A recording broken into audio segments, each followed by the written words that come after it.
Doctor Ejaz निकला doctor fraud.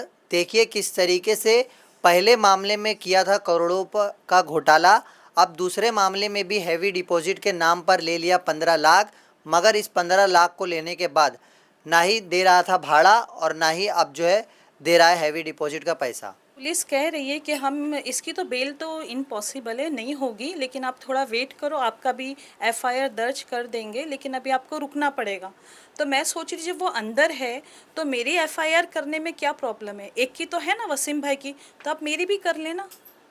तो जितनी उसके नाम की एफआईआर होगी और जितने लोग और भी है, क्योंकि अब मैं जब इसमें आगे जब मैं बढ़ी हूँ तो बहुत सारे लोग मुझसे भी कनेक्ट हो रहे कि आपा तुमने कैसा किया, आपने कैसा किए।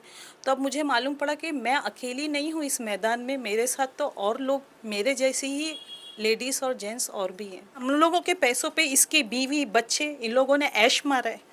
बल्कि ना ये कभी मैं जाती भी थी पैसे लेने के लिए, मैं बाहर घूमने गया था, अरे हमारे पैसे रख के तुम बाहर घूमने चले जा रहे हो, तो पैसे पे ऐश तुमने हमारे मारे और आज ही तुम मुकर गए, तो बद्दुआ के अलावा कुछ नहीं निकलेगा। और ऐसी औरतों को जो बेचारी कैंसर पेशेंट है, जो सिंगल मदर है, कोई बेवा है, कोई तलाकशुदा है, उनके पैसे तुम खा के तो तुमको क्या लगता है आप फल जाओगे? कभी नहीं फलोगे। मुंबई टीवी हर खबर सच के साथ। मैं हूं अफजल शेख और आप देख रहे हैं मुंबई टीवी। इससे पहले आपने देखा कि वसीम जी के साथ में 2 करोड़ 65 लाख रुपए की एक धोखाधड़ी डॉक्टर एजाज और उसकी पत्नी के द्वारा की जाती है, जिसमें एफआईआर होते हुए जो है अब डॉक्टर एजाज सलाखों के पीछे। मगर डॉक्टर एजाज का एक और फर्जीवाड़ा सामने आया है। हम ये कह सकते हैं कि अब ये डॉक्टर एजाज नहीं, ये डॉक्टर फ्रॉड है, क्योंकि नागपाड़ा इलाके में रह करके वो अपनी डॉक्टरेट का कैसे इस्तेमाल कर रहा था। उस डॉक्टरेट के पेशे से वो लोगों का इलाज करना चाहिए था, मगर वो लोगों को मेंटली जो है डिस्टर्ब करके लोगों को पागल बना रहा था। हमारे साथ एक जो है शबनम कुरैशी मैम है, जिसका पैसा जो है 15 लाख रुपए उसने हैवी डिपॉजिट के नाम पर लिया और ना ही अब हैवी डिपॉजिट का पैसा उन्हें मिला और ना ही जो है भाड़ा मिला।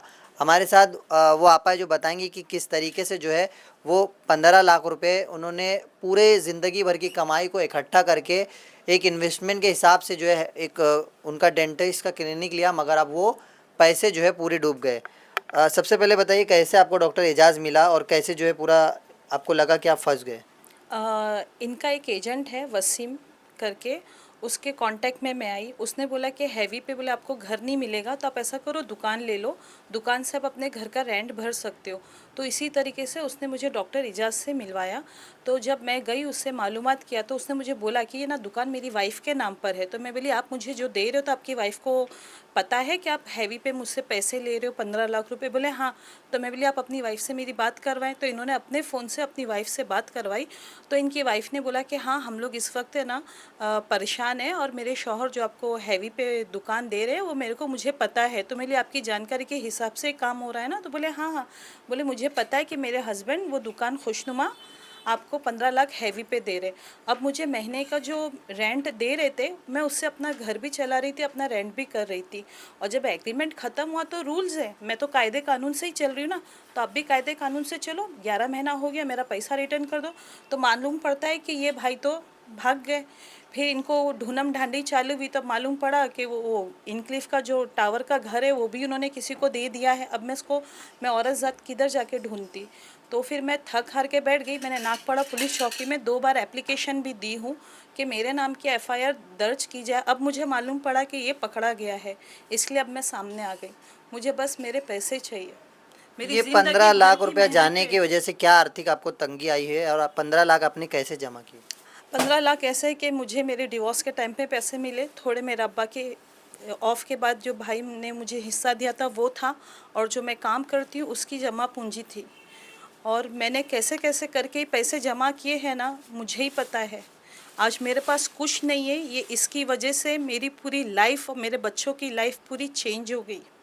मैंने इसकी वजह से मेरी बेटी को मैंने 12 पढ़ा के ही बिठा लिया, क्योंकि मैं उसकी फ़ीस कहाँ से भरती, वो साइंस पढ़ रही थी मेरी बच्ची। इसकी वजह से मेरी बच्ची को मैंने घर में बिठा लिया और आज मैं क्या क्या काम कर रही हूँ वो मुझे पता है। इन लोग तो क्या पैसे लेके बैठ गए, और इनको पूरा कैसे पढ़ेंगे कि इतने पैसे उनको आपकी कंडीशन पता थी क्या? जब आपका व्यवहार हो रहा था तो आपने पूरा खुल करके बताया कि मैं पूरी तरीके से जो है इस पैसे के वजह से अब डिपेंड हो। हाँ हाँ, खुल के बोला था और यहाँ तक ये भी बोला था कि भाई देखो मेरी बच्ची का रिश्ता लगेगा, मुझे अब पैसे रिटर्न कर देना। उसी बीच में मेरी बच्ची का रिश्ता भी लगा था, इसको मैंने बहुत रिक्वेस्ट किया कि आप मुझे थोड़ा थोड़ा करके पैसे दे दो, मेरी बच्ची का रिश्ता है। लेकिन इस बंदे ने मुझे एक फूटी कौड़ी मेरे पैसों में से रिटर्न नहीं करी और मेरी बेटी का मैटर भी ख़त्म हो गया। अभी ये तमाम चीज़ें जो है सामने हैं और आप पूरी तरीके से तंगी से परेशान है। नागपाड़ा पुलिस स्टेशन आप जब जाते हैं तो वहाँ से क्या रिस्पॉन्स आता है कि पुलिस क्या बोलती है कि क्या करेगी आपके मामले में? पुलिस कह रही है कि हम इसकी तो बेल तो इम्पॉसिबल है, नहीं होगी, लेकिन आप थोड़ा वेट करो, आपका भी एफआईआर दर्ज कर देंगे, लेकिन अभी आपको रुकना पड़ेगा। तो मैं सोच रही जब वो अंदर है तो मेरी एफआईआर करने में क्या प्रॉब्लम है? एक की तो है ना वसीम भाई की, तो आप मेरी भी कर लेना। तो जितनी उसके नाम की एफआईआर होगी और जितने लोग और भी है, क्योंकि अब मैं जब इसमें आगे जब मैं बढ़ी हूँ तो बहुत सारे लोग मुझसे भी कनेक्ट हो रहे कि आपा तुमने कैसा किया, आपने कैसा किए। तो अब मुझे मालूम पड़ा कि मैं अकेली नहीं हूँ इस मैदान में, मेरे साथ तो और लोग मेरे जैसी ही लेडीज़ और जेंट्स और भी हैं। अच्छा, एक डॉक्टर पेशा आपको जब लगा होगा कि ये डॉक्टर है और काफ़ी भरोसा आपने जो है कर लिया होगा कि डॉक्टरेट देख के कि एक दर्जा होता है डॉक्टर का भगवान जैसा, तो इस जो है पैसा आपका जो पूरा जमा पूंजी उसने ले लिया, अभी दिल से आपके लिए ऐसे डॉक्टरों के लिए क्या जो है आप निकलता है, क्या आप सोचते हो? एक तो ये भरोसा था कि डॉक्टर था, ये ऐसी हरकत तो बिल्कुल नहीं करेगा क्योंकि पढ़े लिखे हैं, तो ऐसा तो करना इम्पॉसिबल। एक वही डॉक्टर का जो लेबल है ना, उस पर इंसान ट्रस्ट कर लेता है, सबसे बड़ी बात तो ये। लेकिन उनके चेहरे, उनके दिल में क्या वो नहीं जानते। लेकिन हाँ इतना है कि अब बहुत जल्दी किसी पे अब भरोसा नहीं होगा, किसी पे भी भरोसा नहीं होगा कोई भी मामले में, क्योंकि इस वक्त जो मैं ये पैसों की वजह से जो मैंने तकलीफ़ें उठाई हैं, मेरे साथ में मेरे बच्चों ने जो तकलीफ़ उठाया ना, वो मैं सिर्फ जान सकती हूँ। एक दिल से आपको बद्दुआ जरूरी है उसके लिए। बहुत ज़्यादा, क्योंकि ना मैं हम लोगों के पैसों पे इसकी बीवी बच्चे इन लोगों ने ऐश मारा है। बल्कि ना ये कभी मैं जाती भी थी पैसे लेने के लिए, मैं बाहर घूमने गया था, अरे हमारे पैसे रख के तुम बाहर घूमने चले जा रहे हो, तो पैसे पे ऐश तुमने हमारे मारे और आज ही तुम मुकर गए, तो बद्दुआ के अलावा कुछ नहीं निकलेगा। और ऐसी औरतों को जो बेचारी कैंसर पेशेंट है, जो सिंगल मदर है, कोई बेवा है, कोई तलाकशुदा है, उनके पैसे तुम खा के तो तुमको क्या लगता है आप फल जाओगे? कभी नहीं, कभी नहीं फलोगे। तो फिलहाल जिस तरीके की ये बातें थी ये काफ़ी ज़्यादा जो है लोगों को सोचने पर मजबूर करेगी कि कैसे ऐसे डॉक्टर फ्रॉड के चक्कर में लोग जो है भगवान का दर्जा दे करके इन्हें सम्मानित करते हैं, मगर अंदर से पूरी इंसानियत मर जाती है कुछ पैसों के लिए। ऐसे डॉक्टर है और ऐसे डॉक्टरों को क्या पनिशमेंट जो है लॉ के हिसाब से देनी चाहिए, ये भी एक सवालिया निशान है कि सभी को पता है कि कुछ महीने जेल में काटने के बाद पैसे जो है वो ज़ाती तौर पर पुलिस भी ज़्यादा ध्यान नहीं देती और इसे डूब जाते हैं, मगर जो दिल से एक बद्दुआ रहती है कि वो जमा पूंजी पूरा बर्बाद इस डॉक्टर ने किया है, वो जो है आगे जा कर के डैमेज कर देगी। मगर जिस तरीके का अब जो है एक न्यायिक लड़ाई के इंतज़ार में जो हमारे साथ आपा है वो लड़ने के लिए तैयार है और उन्होंने अपना एप्लीकेशन दे करके नागपाड़ा पुलिस स्टेशन से आप जो है विनती भी किया है कि इस मामले पर वो एफआईआर करे, ताकि जो एक इंसाफ की सीढ़ी है वो चढ़ सके और इस एफआईआर के ज़रिए इन्हें दिलासा हो सके कि जो है उसे सज़ा भले ही ऊपर वाला बाद में दे, मगर कानून जो है पहले देगा। कैमरामैन आमिर सिद्दीकी के साथ अभिषेक, मुंबई टीवी।